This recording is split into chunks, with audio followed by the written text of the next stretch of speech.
बताएं क्या प्रॉब्लम है, बच्चे की क्या प्रॉब्लम है, ऑटिज्म की क्या प्रॉब्लम है, आप बताएं। हाँ, actually just to let you know कि अभी 15 तारीख को जो ड्रॉ हुआ था, ठीक है, तो उसमें I was selected and I was invited to apply. जी। तो अभी मेरे पास 60 दिन to submit the documents for PR. जी। Now the thing is that मेरा एक बच्चा है 10 साल का करीबन। वो उसका वो from the beginning by birth is having a hearing loss and autism 4 साल की उम्र में जब था तभी उसका डिटेक्ट हुआ था कि भाई उसको ऑटिज्म है माइल्ड। जी। And he is right now 10 years of age almost.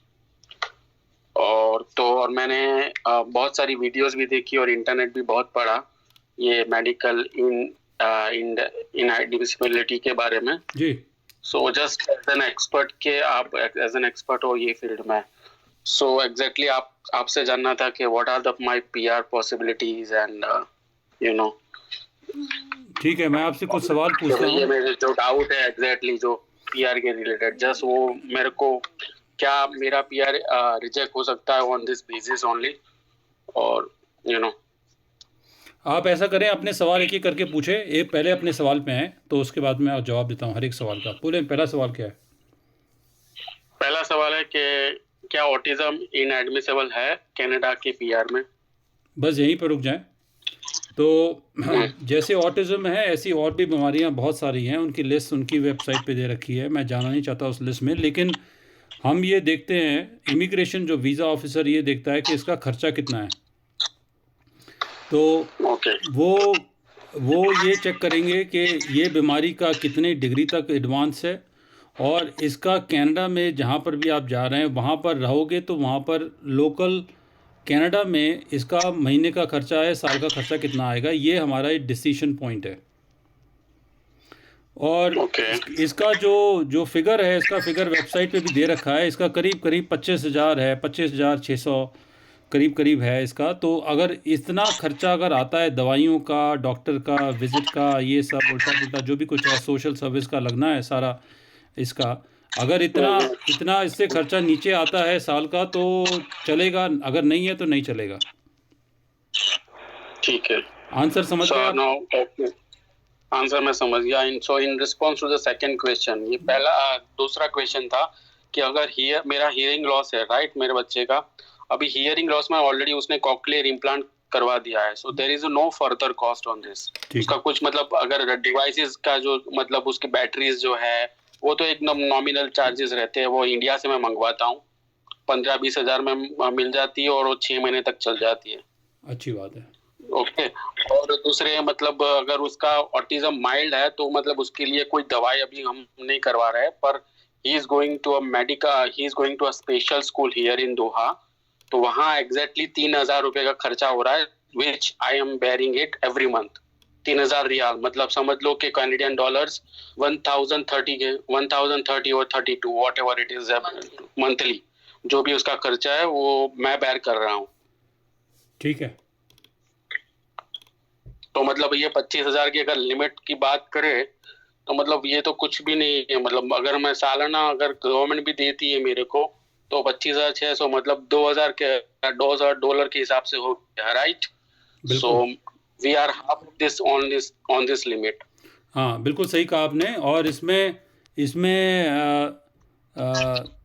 दो चीज़ें हैं। एक तो आगे आगे के लेट्स से आगे के 5 साल तक डॉक्टर की क्या, इसके कनाडा में इसकी दवाइयाँ चलेंगी वो एक देखी जाएगी। और इसमें कि और कौन सी सर्विसेज इसको चाहिए पड़ेंगी अलग से, जैसे कोई साइकोलॉजिस्ट है, कोई ट्रेनिंग के लिए है, कोई स्पीच के लिए है, वगैरह वगैरह जो भी कुछ है इसका, तो वो डॉक्टर लिख के देगा। हम नहीं बता सकते। जो डॉक्टर, जब आप मेडिकल कराएंगे तो एक डॉक्टर आरएमओ होता है जो एम्बेसी में, वो उसका वो एनालिसिस बताता है कि इसको बच्चे को ये चाहिए पड़ेगा। और उसका खर्चा अगर 25,000 साल का करीब मोटा मोटा है तो चलेगा, नहीं है तो फिर प्रॉब्लम हो जाएगी। फिर उसके बाद नहीं तो आपको फिर एम्बेसी एक लेटर इशू कर देगी जिसको कहते हैं प्रोसीजर फेयरनेस लेटर, कि आप अपना इंतज़ाम बताओ, आपके पास कितने पैसे हैं, आपके पास क्या तैयारी है, कैसे करोगे, आपको जस्टिफाई करना पड़ेगा। ये बात है, और कोई बात नहीं। ओके। सो अगले अगले अगले सवाल पे आए। अगले सवाल में यही है कि अगर मतलब अगर ये अभी पीआर की एप्लीकेशन मेरे को अभी डालनी है, सो क्या कौन से डॉक्यूमेंट या बेसिक चाहिए इन ऑर्डर टू प्रूव कि भाई उनको मतलब कोई वो दूसरी गुंजाइश ना रहे कि भाई मतलब एडिशनल डॉक्यूमेंट्स वो मांगे नहीं, या एडिशनल डॉक्यूमेंट्स वो मांगेगी, आई थिंक सो। पर एक बेसिक डॉक्यूमेंट होता है अपने लेटर ऑफ एक्सप्लेनेशन में कि भाई मेरे बच्चे का ये प्रॉब्लम है, तो और ये उसका मतलब ये डॉक्यूमेंट मैंने लगा दिया, वो डॉक्यूमेंट मैंने लगा दिया। सो आपके हिसाब से कौन से डॉक्यूमेंट लगेंगे उनकी उसकी फाइल में एग्जैक्टली इस वो व- जानना था मेरे हाँ, को। इस वक्त जो मेडिकल जो टेस्ट होएगा बच्चे का बस वही लगेगा। इस वक्त कोई और एडिशनल चीज़ नहीं लगेगी। वो तो जब ऑटिज़म वो देखेंगे और जब आपको एक लेटर इशू करेंगे तब आप देना। तो अभी की डेट में जब अपलोड करना है आपको एक्सप्रेस एंट्री पोर्टल पे, अभी और कोई एक्स्ट्रा डॉक्यूमेंट नहीं अपलोड करना आपको। ओके। Hello sir. जी जी जी मैं वो बच्चे की मम्मा बोल रही हूँ। जी कैसे हो आप? जी, बस ठीक है, बताएं। बस ठीक है सर। सर मेरा ये आपने जो बोला ना कि ईयरली एक्सपेंसेस 25,000 तक वो लोग बेयर करते हैं, हाँ राइट? हाँ अभी अगर मुझे जानना हो कि कनाडा में स्पीच थेरापी, ठीक है, जैसा आपने बोला उसको स्पीच थेरापी चाहिएगी, मुझे पता है। और वो जो इमिग्रेशन ऑफिसर वहां पे होगा मेडिकल में, उसको भी पता है कि वो उसको स्पीच चाहिएगी, ऑक्यूपेशन थेरापी चाहिए और बिहेवियर थेरापी मेरे बच्चे को चाहिएगी, उसको पता चलना ही है। जी तो मुझे ये कॉस्ट अगर जानना हो कि कनाडा में कितना होता है तो मैं कैसे जान सकती हूँ? जैसे आप बोल रहे हो कि ईयरली 25,000 होगा, वो लोग देंगे कनाडा गवर्नमेंट, लेकिन मुझे अगर अभी जानना हो और मेरे मेरे दिमाग में बिठाना हो कि ये कॉस्ट ये लोग करते हैं इतना, वो कैसे जान सकते हैं सर? उसके दो ही तरीके हैं। या तो आप गूगल का सहारा लें, गूगल पे जाके चेक कर लें। पहली बात, जिस भी शहर में जा रहे हैं आप, जा रहे होंगे ना कहीं पर आपने लिखा होगा कि हम इस शहर में जा रहे हैं, इस प्रोविंस में जा रहे हैं, तो वहाँ हाँ जहाँ पर जा रहे हैं तो वहाँ के गूगल पे सर्च करें। गूगल से बेटर और कुछ नहीं है, उसमें सर्च कर सकते हैं कि वहाँ के कितने कितने रेंज के इसमें कॉस्ट ट्रीटमेंट है। Number one. दूसरा है, अगर आपको कोई कनाडा में जानता है, कोई रिश्तेदार है, तो उसको बता दें, वो अपने जो फैमिली डॉक्टर से कुछ रेफरेंस लेके आपको कुछ रेफ़र कर सकता है। अब मेरे को नहीं पता कि कौन से, जैसे अब जिस शहर में मैं हूँ तो मेरे को स्पीच थेरेपिस्ट वगैरह नहीं पता होता है। तो अगर मेरे घर में अगर किसी को प्रॉब्लम हो, जैसे अगर किसी को मेरे को पता करना पड़े, तो फिर मैं अपने पहले फैमिली डॉक्टर के पास जाऊंगा। फैमिली डॉक्टर से पूछूंगा भाई आपके जानने वाले कौन है इस एरिया में, स्पीच थेरेपिस्ट कौन है। तो वो एक अपनी लिस्ट है, उनके पास होता है, अपने एसोसिएशन का लिस्ट प्रिंट करके देंगे। तो जैसे अगर 5-10 निकल आए तो 5-10 में से उनको कॉल करना पड़ेगा। इस तरह से रिसर्च होती है। तो जहाँ पे भी आप जा रहे हो, जिसके सहारे जा रहे हो, कोई दोस्त वगैरह है, तो उनसे बोलो कि भाई अपने उस एरिया का फैमिली डॉक्टर से पूछ के आपको एक लिस्ट दें स्पीच थेरेपिस्ट की। जब आपको लिस्ट मिल जाएगी तो उनको उनको फिर आपको डायरेक्टली संपर्क करना पड़ेगा। ठीक है, ठीक है।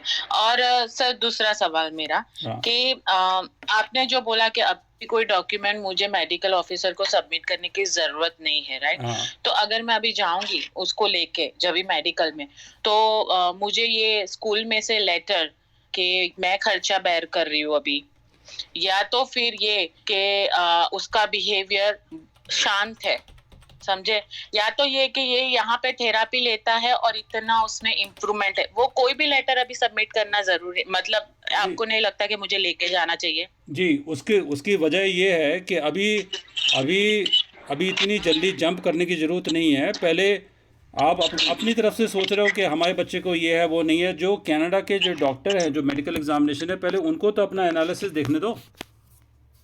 जी जी सही है, ओके ठीक है। ठीक है ना। हम पहले ही बोल दें कि जी हमने, हमारे पास ये है जी, वो है ये डॉक्टर का, ये स्कूल का वो है, उससे कुछ होने वाला नहीं है। क्योंकि जी जो आपके एनालिसिस से नहीं है, जो कनाडा के जो पैनल फिजिशियन है उसके एनालिसिस से बात आगे शुरू होगी। ठीक है, ओके। तो सर ये लोग जो हो गए यहाँ पे जो मेडिकल करेंगे, वो ये बच्चों का एग्जैक्टली क्या क्या फिजिकल एग्जामिनेशन करेंगे, ठीक है, और कोई नोटिस एग्जैक्टली करेंगे उसका वो बिहेवियर है, या कुछ भी आप मुझे गाइड दे सकते हैं हाँ, इसमें? ऐसा देखिए, आप कौन से कंट्री में हैं? मैं दोहा कतार में है हाँ, हम लोग। तो दोहा कतार में जो भी आपके डॉक्टर्स हैं ना, जो इसका वो करते हैं, जो आप उनके गूगल पे देख सकते हैं कि कौन सा वो है, I can take a look for you. तो वो Yeah, sure. वो तो एक जनरल डॉक्टर होते हैं, और Okay. वो जनरल डॉक्टर बच्चे से मिलेंगे, बच्चे को देखेंगे और बच्चे से सवाल पूछेंगे। अगर उन्हें लगेगा कि भाई हमें ये चेक करना, वो चेक करना, तो वो डिसाइड करेंगे कि क्या क्या चेक करना है। तो ओके ओके, उसके ठीक उसके है। उसके हिसाब से वो रेफ़र करेंगे कि भाई इससे आगे कराना। वो अपने वो नोट्स लिखेंगे, जो अपना हम्म। जो भी कोई नोट्स लिखना है लिखेंगे कि भी इसका है। तो वो आके जो मेन इनका जो बॉस होता है, जो आरएमओ कहते हैं उसे, तो वो देखेगा हम्म। इसने क्या लिखा है, उसके हिसाब से फिर वो आपसे बोलेगा कि भी ऑटिज्म कराओ या ना कराओ, जो भी वो उसका डिसीजन है। तो मैं देख रहा हूँ आपके जो कंट्री में, दोहा में, तो सिर्फ एक ही डॉक्टर है, और कोई डॉक्टर है ही नहीं है जो कराता है। जी, वो गल्फ लेबोरेटरी में होता जी है जी जी जी, सर। अलकीनाना स्ट्रीट है, अल नासर पे है ये। जी जी जी जी हाँ, सर, तो यस। बस बस वही है, वो उन्हीं के रेफरेंस से आगे चलेगा ये। अच्छा ठीक है, तो फिर मुझे अभी कोई लेटर नहीं देना है, और मुझे सिर्फ उसको लेके जाना है। आप और लेकिन वो है ना सर, नॉन वर्बल है, वो कुछ बोलता नहीं है। तो हाँ, वो लोग ये इश्यू में कुछ क्रिएट करेंगे इश्यू? नहीं नहीं नहीं नहीं नहीं, ये कुछ नहीं करे। देखिए, आप जब ये जाएंगे ना, डॉक्टर जमील अल कतामी जो है, ये जो गल्फ लैब एक्सरे हाँ पे है ये, जब हाँ। आप बच्चे को लेके जाएंगे, आपको अपना भी तो कराना है, मेडिकल सबका कराना है। तो जब जी आपको जी जी, हम तो सब। जब आप कराएंगे, तो वो आप उन्हीं को डॉक्टर साहब को बता देंगे भाई ये बच्चे को ऐसी प्रॉब्लम है, तो वो खुद ही देखकर समझ जाएंगे, या जो भी कुछ है अपनी तरफ से, तो वो अपना नोट्स में लिख देंगे कि इसका आगे टेस्ट क्या होना जी है। बस अपने आप समझ जाएंगे। जी, ठीक है सर। और आपके नजरिए में ऐसा कोई केस आया है जो पीआर में सक्सेस हुआ हो? सारे होते हैं, सारे सक्सेसफुल होते हैं, ऐसे ऐसी बात नहीं है। इसमें इसमें इसमें तो अभी तो ये जो लिमिट जो है ना, ये 25,000 की लिमिट है, जो अभी तो अभी रिसेंटली बढ़ी है, अभी 2 साल पहले या 3 साल पहले बढ़ी है। जी तो ओके। पहले तो लिमिट बहुत कम होती थी, और ये ऑटिज्म वाले केसेस तो फेल हो जाते थे। तो अब जी अब इन्होंने कर दिया 25,600, क्या कहते हैं, डॉलर। डॉलर, 25689, ठीक है, ये $689। तो अब इसमें ओके इसमें ये ऑटिज्म वालों ने काफ़ी हल्ला मचाया था, उनके हिसाब से उन्होंने लिमिट रेज करी है, क्योंकि ओके। कई ऐसे बड़े बड़े केसेस जो थे, जो एंटरप्रेन्योर केसेस थे, इन्वेस्टर पहले केसेस थे, तो ऑटिज्म के बेस पे वो डिनाई हो जाते थे। तो गवर्नमेंट को शोर मचाया, तब जाके इन्होंने लिमिट बढ़ाई है कि ऑटिज्म का खर्चा इतने में हो जाता है, होपफुली हो जाता है, आई एम नॉट श्योर, मतलब हो जाना चाहिए। ओके, ठीक है। हाँ, ठीक है सर। और सर, ये लोग इस बेसिस पे भी रिजेक्ट करते हैं क्या? मैंने पढ़ा है गूगल पे कि पब्लिक को नुकसान ना हो ऑटिज्म से, पब्लिक सेफ्टी। हाँ, पब्लिक सेफ्टी के लिए, कि भाई ऑटिज्म किड्स से वायलेंट बिहेवियर से या कुछ भी हो तो ये पब्लिक को नुकसान ना हो, इस बेसिस पे भी वो लोग रिजेक्ट करते हैं। मेरे बेटे का तो इतना अच्छा है कि वायलेंट बिहेवियर है नहीं, लेकिन मैं सिर्फ ये जानना चाहती हूँ आपसे। नहीं, वो तो फिर ऑटिज्म का बहुत एक्सट्रीम ज़्यादा केस होगा तब होगा। मेरे ख्याल के छोटे मोटे केसेस में, जैसे आप बता हाँ रहे हैं, तो उसमें तो नहीं होगा ऐसा। हाँ, माइल्ड, तो हाँ माइल्ड में तो वो लोग ले लेते हैं, राइट हाँ सर? हाँ हाँ होपफुली। हाँ हाँ, जी जी ठीक है सर, मेरा इतना ही था अभी। जी, बताएं। नहीं। बस एक्चुअली बस और दूसरा ये हियरिंग लॉस है लड़के का। नहीं, हियरिंग लॉस की कोई प्रॉब्लम नहीं वो है। हियरिंग लॉस में तो वो तो एक ये है, इट्स नॉट, ठीक है, वो प्रॉब्लम तो है, लेकिन इसका जो मेडिकल खर्चा क्या होगा, इसका तो ऐसे खर्चा मेरे को तो नहीं समझ में आता कि खर्चा कैसा को होगा। जो भी होगा वो तो बैटरी वैटरी का जो आप बता रहे हैं वही है, वो तो एक नेग्लिजिबल चीज़ है। हाँ जी, यानी हमने ना उसका सर्जरी करवाया है, हियरिंग लॉस है ना, उसका सर्जरी हमने इंडिया में करवाया है। हाँ, तो उसको ना कॉक्लियर इम्प्लांट बोलते हैं। समझ वो गया। जो डिवाइस होता है ना, उसका बैटरीज वगैरह सब हम इंडिया से ही लाते हैं, कभी भी यहाँ पे दोहा से भी हम नहीं लेते, वहां से ही लेके आते और लेके जाते। तो वहां पे तो आई डोंट थिंक सो कोई कॉस्ट का होगा, लेकिन ये बात मुझे, क्या वो मेडिकल ऑफिसर को वहां पे पता नहीं है ऐसा कुछ? बिल्कुल बतानी चाहिए आपको, और जब आप डॉक्टर के पास जाएं तो ये ओके। दोनों आपको डिस्क्लोज करना चाहिए एकदम से, मतलब इसमें कोई छुपाने वाली बात नहीं है। तो वो तो उन्हें पता लग ही जाएगी, क्योंकि डॉक्टर का नहीं काम है। जी जी, नहीं, ये कि मैं वहां से लेके आती हूँ करके, ये सामान जो है इसका, वो मैं वहां इंडिया से लेके आती हूँ, यानी ये बात बतानी है क्या मुझे उन हाँ, नहीं, लोगों को? ये इससे कोई रेलेवेंस नहीं होता है, चाहे आप कतर से ले रहे हैं, चाहे आप इंडिया से ले रहे हैं चाहे पाकिस्तान से खरीद रहे हैं, इससे कोई फ़र्क नहीं पड़ता कौन कहाँ से खरीद रहा है। या नहीं, यानी क्या वो लोग बोलते हैं ना कि कनाडा गवर्नमेंट पे ये कॉस्ट आएगा करके, इसीलिए मैं बोल रही हूँ कि ऐसा कुछ क्लेरिफिकेशन नहीं देना नहीं जरूरी नहीं है नहीं नहीं, क्या? अगर अगर वो नहीं ना? अगर वो बात आती है बाद में, अभी तो कोई नहीं आएगी। जो अगर बाद में बात आती है तो आपको एक वो मिटिगेशन प्लान आपको करने को बोलेंगे in future, not right now. तो उसमें से आपसे बोलेंगे कि आपका जो खर्चा होता है, खर्चे की लिस्ट बनाओ, आप कैसे खर्चा करते हो, कितनी कॉस्ट आती है, बैटरी की कितनी कॉस्ट आएगी और इसकी ऑटिज्म की कितनी कॉस्ट आएगी। तो वो बात की बात है। अभी की डेट में अभी जो अपलोड करना है इसमें अभी इतना प्लान बताने की ज़रूरत नहीं है, ना आपसे मांग रहे हो। ठीक है, ओके सर, ठीक है। ओके।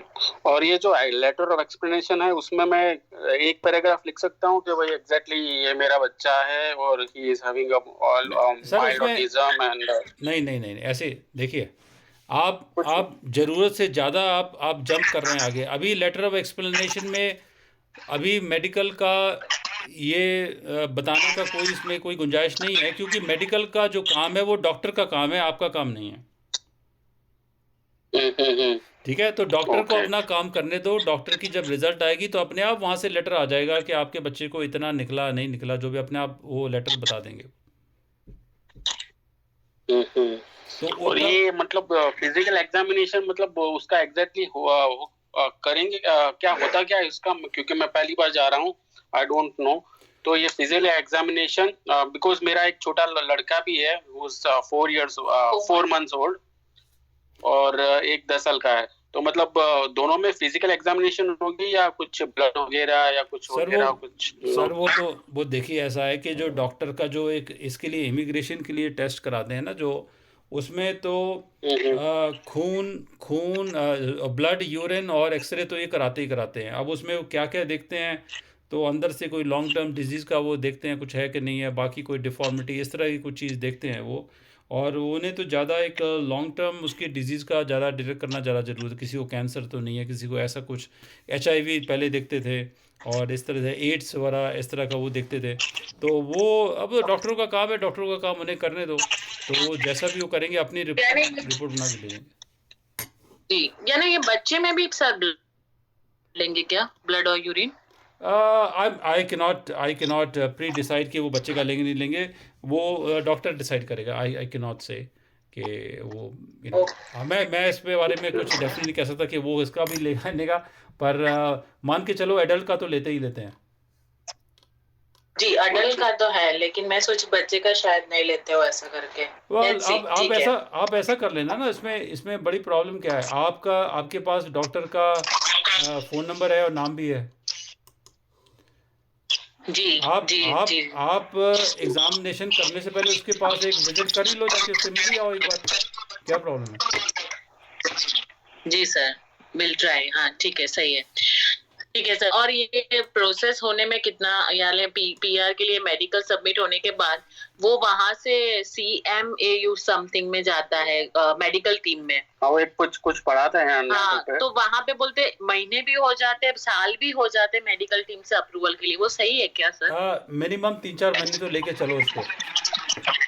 ओके। हाँ, अगर ये एक्सप्रेस एंट्री की जो फाइल है, अगर किसी का मेडिकल इशू नहीं है तो जल्दी निपट जाती है। इसमें मानो कि अगर मेडिकल का इशू आ गया कुछ, तो उसमें से वो ये टेस्ट करके, ये वाले जो दोहा वाले टेस्ट करके आगे भेजेंगे, अपने बॉस को भेजेंगे। तो RMO उस एरिया में पता नहीं कहाँ पर, शायद अबू धाबी में है, कहाँ पर कहीं पर होगा वो, तो वो उसको भेजेगा। वो आगे ऑटावा को रेफ़र करेंगे, तो वो वहाँ से फिर वो आएगा कि भाई इसको ये करवाना है वो करवाना है। तो इसमें कुछ महीने एडिशनल लगने तो लाजमी है। अच्छा, तो ये मतलब ये 6 महीने वाला काम है आराम से बताओ। Well, I cannot, it is impossible to predict कि 6 महीने या 5 महीने या 4 महीने, मतलब कि 3-4 महीने तो मान के चलो कि आगे बात टल जाएगी। और आपका जो काम है ना, जो आपका कर्म है, जो वो है, आप वो इतना करो कि आप अपनी मेडिकल तो उसने करना है, आप अपने बच्चे की एक पूरी जो डॉक्टर की रिपोर्ट है, जितनी भी पुरानी डायग्नोसिस की रिपोर्ट है उसकी फ़ाइल बनाओ, जो दवाइयाँ उसको दी हैं और देनी हैं आगे उसकी फ़ाइल बनाओ। जो आपकी जो कॉकलियर इम्प्लांट के जो खर्चे हैं उसकी फाइल बना, ये सारे अपनी उसकी मेडिकल की पूरी फाइल अपनी तरफ से तैयार रखो आप। सिर्फ तैयार रखे, राइट? अभी जब मेडिकल में जाएंगे तभी नहीं देनी है ना तभी सर? कुछ कैरी नहीं करना, राइट? नहीं नहीं नहीं, आप समझे नहीं। देखिए, आप दो बातों को कंफ्यूज कर रहे हैं। मैं ये बात कर रहा हूँ कि ये सब मेडिकल रिपोर्ट को अभी अपलोड नहीं करना है एक्सप्रेस एंट्री में। अभी आप डॉक्टर को तो आप दिखा सकते हैं, ये जो डॉक्टर जो दोहा वाले हैं इसको तो दिखा सकते हैं। ओके, या इसको ठीक इसको है। तो यानी उनको जब भी मेडिकल में हाँ जाएंगे तो दिखा सकते कि ये रिपोर्ट्स है हाँ, इसकी। इसको तो आप ठीक है। इसको तो आप दिखा सकते हैं, और इसको इतनी ज़रूरत भी नहीं होगी, क्योंकि आगे वो ऑटिज़म के लिए शायद किसी और स्पेशलिस्ट के पास भेजेगा। पता नहीं वो ऑटिज़म का खुद एक्सपर्ट है कि नहीं है, वो आगे किसी के और आगे रेफ़र करेगा। तो इसको तो आप बता सकते हैं कि भाई इतनी इतनी ये हमारा निकला हुआ है। पर ये मैं बात कर रहा हूँ कि आपको ये सब मेडिकल की रिपोर्ट और एक्सप्लेनेशन लेटर और ऑटिज़म का, ये आपको एक्सप्रेस एंट्री में अभी अपलोड करने का भी ज़रूरत नहीं है, जब तक वो आपको मेडिकल की रिपोर्ट के बेस पे आपको चिट्ठी ना भेजें। जी जी, सही, ठीक है sir, okay. Okay, I think इतना ही था मेरा तो, क्योंकि यही एक्चुअली यही मेरे ये को डर है, कंसर्न है हम लोगों को concern। बस। कोई बात नहीं, कंसर्न है, ये भी गुजर जाएगा, कोई भी ये भी टाइम निकल जाएगा और ठीक हो जाएगा। इसमें कोई बड़ी बात नहीं है। ऑटिज़म का तो अगर अभी अभी आपने 4-5 साल पहले अगर आपका नंबर आया होता तो कोई चांस नहीं था। अब तो ऑटिज़म वाले निकल जाते हैं। तो ये 25,000 की जो लिमिट बनाई है, तो ये ऑटिज़म को देख के ही बनाई है, क्योंकि ऑटिज़म के केसेस बहुत निकले थे पिछले पिछले बार में, बहुत आते थे। तो ये इसी उस हिसाब से बनाया हुआ है। अच्छा, ओके ओके, आई थिंक इतना ही थोड़ा कंसर्न था बस। ठीक है। आपके जो पॉइंट्स कितने आए एक्सप्रेस एंट्री में? मेरा है 539। इतने ज़्यादा कैसे हो गए आपको, कैसे ज़्यादा आ गए? LMI था हमारे सर, अच्छा अच्छा अच्छा अच्छा, 200 पॉइंट्स का। ये चक्कर है। 200 पॉइंट का है भाई, ये कहाँ से आ गया? क्या जॉब ली आपने? CFO की जॉब है सर। ओह अच्छा अच्छा अच्छा अच्छा, बस ठीक है ठीक है। तो ये जॉब मैं बेसिकली CA हूँ। अच्छा CA हूँ मैं, CA। अच्छा ठीक है। फिर तो मैं एकदम से चौंक गया था कि 539 प्लस पॉइंट तो नॉर्मली जो बाहर रहते हैं, जो कनाडा से बाहर रहते हैं, उनका आना तो पॉसिबल नहीं जब तक ऐसा कोई बहुत बड़ा कोई रीज़न ना हो। तो आपने वो क्लियरफाई कर दिया, ठीक है, अच्छी बात है। हाँ, और IELTS में भी अच्छे थोड़े मार्क्स आ गए थे, और तो वाइफ के भी थोड़े अच्छे मार्क्स आ गए थे, इस हिसाब से। जब आईलेट्स वाला तो वो सब तो ठीक है, जो बेसिक भी हो चलेगा। जब आपके 200 पॉइंट वहाँ से ही मिल गए तो फिर बाकी, जब आपने इतना बड़ा तीर ब्रह्मास्त्र ही छोड़ दिया है, तो उसके सामने अब छोटे आईलेट्स वाले क्या करेंगे? जी जी जी, जी सर। बस सर हमारे लिए दुआ करते ठीक है। रहना। नहीं, अगर कुछ भी मतलब हो गया तो आई विल जी। अगेन